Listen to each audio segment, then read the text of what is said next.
اور اسے رزق و روزی بھی فراہم کرتا ہے۔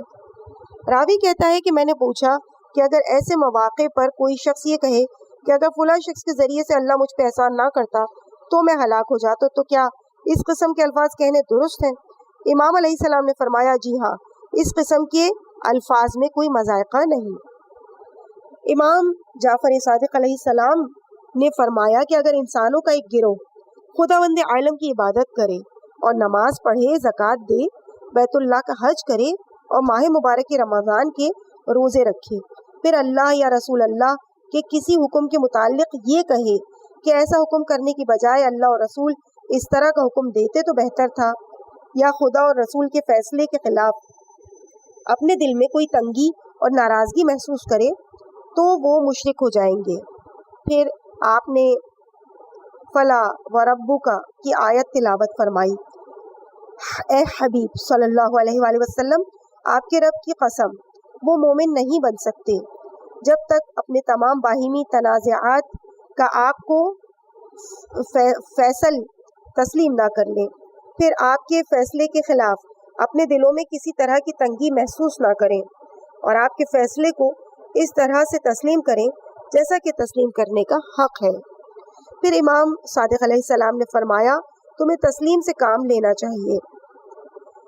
امام محمد باقر علیہ الصلوۃ والسلام کا فرمان ہے، اللہ تعالیٰ نے اپنے اور اپنے بندوں کے درمیان علی کو پرچم بنایا، جس نے اس کی معرفت حاصل کی وہ مومن بنا، اور جس نے اس کا انکار کیا وہ کافر بنا، اور جو اس سے بے خبر رہا وہ گمراہ ہوا، اور جس نے علی کے مقام میں کسی غیر کو شریک کیا وہ مشرک ٹھہرا، اور جو علی کی ولایت لے کر اللہ کے حضور پہنچا وہ جنت میں داخل ہوا، اور جو کوئی علی علیہ السلام کی عداوت لے کر آیا وہ دوزخ میں داخل ہوا۔